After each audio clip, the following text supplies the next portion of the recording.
Hey folks, Mel the Train Shooter back in the studio and back with another BTS video. Yes, behind the scenery. That can only mean one thing. That means rambling, dodgy camera angles, and just me talking about what's going on. Quite a lot actually. Right, first things first. Response off the last video on the magic doors.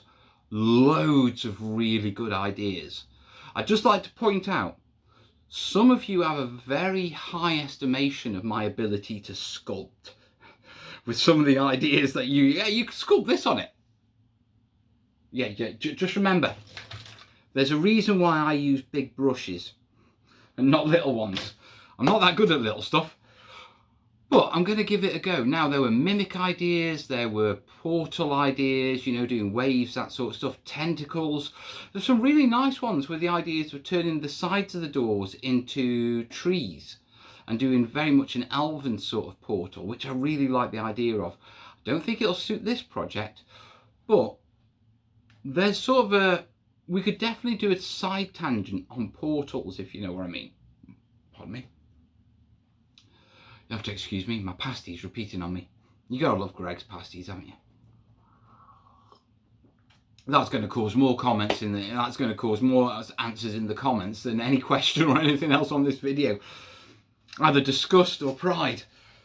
Anyway, loads of portal ideas. So I've got those all set up, ready to go. I've got my sculpting stuff. There's some really nice ideas. Although I wasn't looking for just paint effects, there's some really nice ideas. And someone made the idea of mixing glitter in to get like a magical effect. And it occurred to me that I've actually got some pearlescent water effects over there. Now, they are donkey's years old. I don't know what state they're in, but they could have a really good effect. So it's something I'm definitely looking at playing at. Yeah, and on top of that, the actual idea of making the actual whole board, I have gone full bore with that. Yeah, let me very quickly show you what I mean on that count. Yeah, turn it. Yeah, so if we bring it down here, right, you can see my bits and doors and stuff that I'm working on. Yeah, over there. Yeah, what we've got there is, these are the dungeon tiles that come with Dungeon Saga. And as you can see, I've basically been drawing out what I need to cut out and foam, working them all out and getting all those done. Yeah, and so that's where we are with that. Okay, and the idea is I actually want to try and do that this weekend. And there's a very specific reason for that. I'd actually like to do it with the kids, if I can. If they're interested. If my lad wants to spend the day in the studio with me, we'll see. But that's my plan with that. So I'm just holding off, yeah, and so I'm working on some other stuff in a minute. And this is where this is completely switched from my Dungeon Saga stuff, and this is where I'm going to need a little bit of input from you guys, because we're back with the Burma build. Now, as I've mentioned before, the reason that I'm getting back into building with the Burma build is, one, hobby mojo. You know, it's my soul food when it comes to terrain and that sort of stuff. But I've got two friends. I've got Lee and I've got Rob. Now, Rob's been getting into bolt action for a while. Lee's just got into bolt action. Rob has Americans for the Pacific. Lee's got Japanese for the Pacific. And I've got Machindits for the Pacific. And so, all of a sudden, I've not only just been going up to my gaming club Boltstorm and starting to try and get back in there, but I've got an actual gaming group. Now, Lee's going to be busy over the next month or so because he's a photographer, he works with universities, and it's the start of university season, so he's always rammed full. But that gives me about 6 weeks, yeah, mid-November, to actually develop to expand the Burma build. And for those of you who followed it, you know that I did the basic jungle set, then I did the palm tree set, now I've expanded it and we're adding on to the village set, which is pretty much done now. Yeah, what I want to do next is I want to work on the next set to expand it, which is Japanese defences. Now, here I am, I find myself in my studio today, and I find myself building bases and planning out Japanese defences that my mate is going to use against me in gaming. Yeah, I know. Something morally wrong there. I mean, I'm literally building things to help him. That's got to be wrong. Especially when you consider I'm building an entire set. It's not just one thing. I'm going to be spending a couple of weeks on this, at least. And you know, it's all to my detriment. Why do we do these things, eh? Because we love the game. Right. Anyway, I'm sure Chindits can use the defences anyway. So here's the plan. I'm not just building a couple of defences. I want to build a defensive complex. The idea being that when I fully deploy the Burma build at some time in the future with the huge setup, which is going to be, my idea is something like a 12-foot by 6-foot table of Burma build. You know what I mean? So my sets expand it considerably, and each set is a table in its own right almost. And so with the defensive set, I've already narrowed down what I want to build. Obviously, you've got basic sort of like cover positions, log cover positions, that sort of stuff. You've got the bunkers. You've then got artillery placements, and the Japanese had a certain way of designing these. Now, a couple of you wonderful people dropped me some links to some things to check out.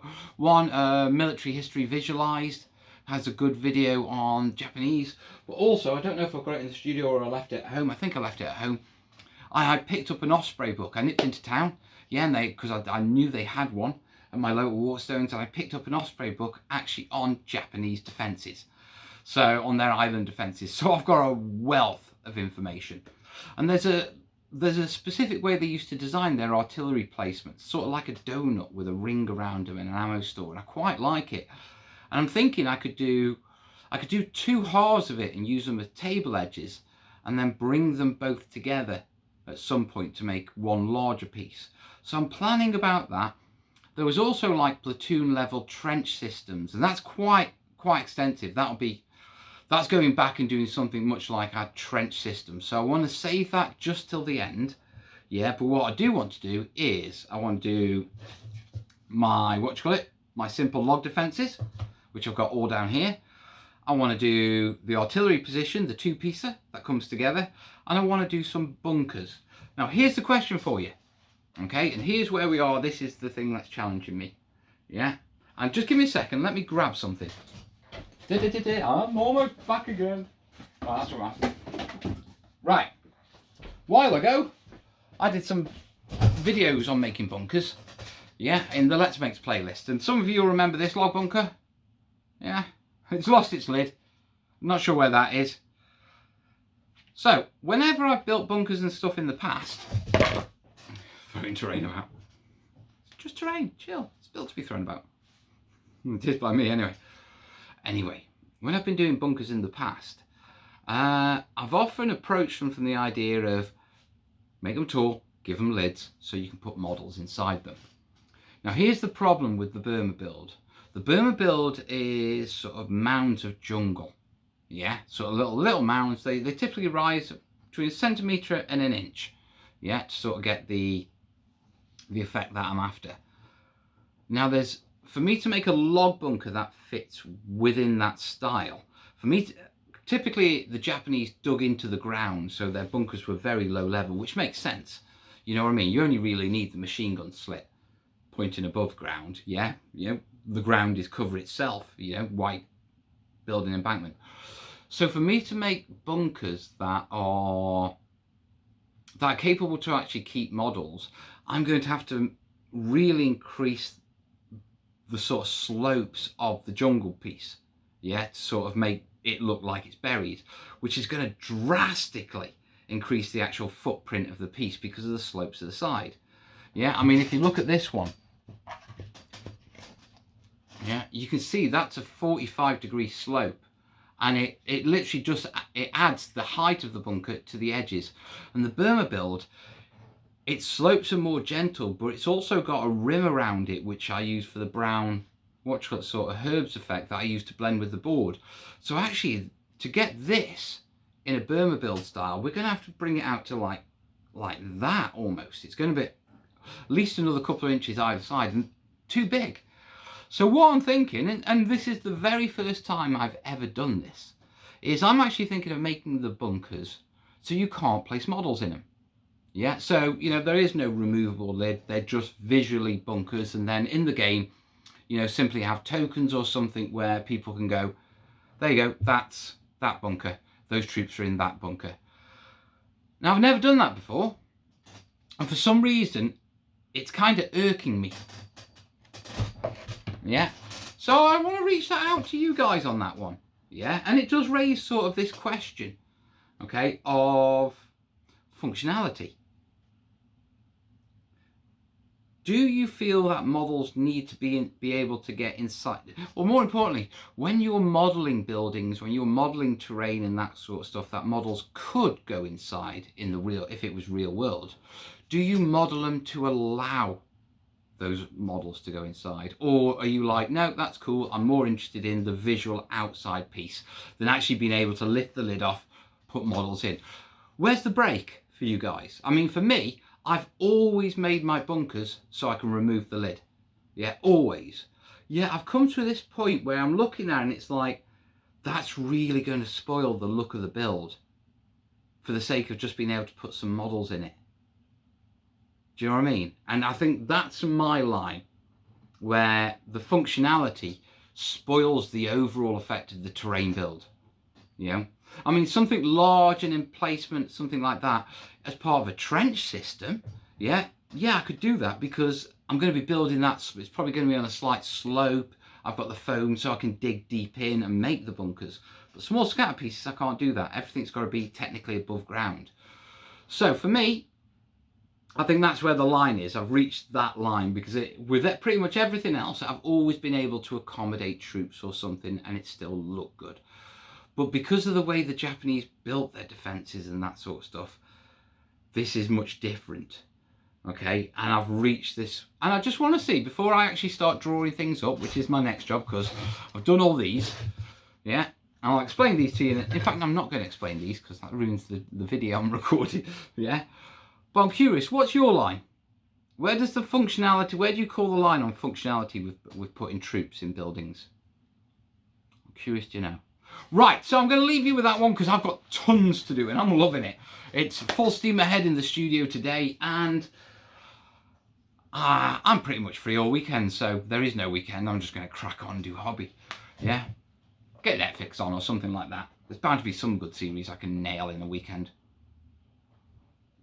And in the meantime, let me know what your thoughts are on the functionality, accommodating troops, sinking bunkers, all that sort of stuff. I'm curious on that one. Let's have a natter. In the meantime, guys, loads more videos, content. I am busy. Yeah, next video will probably be Tuesday, and it'll probably be something, I don't know.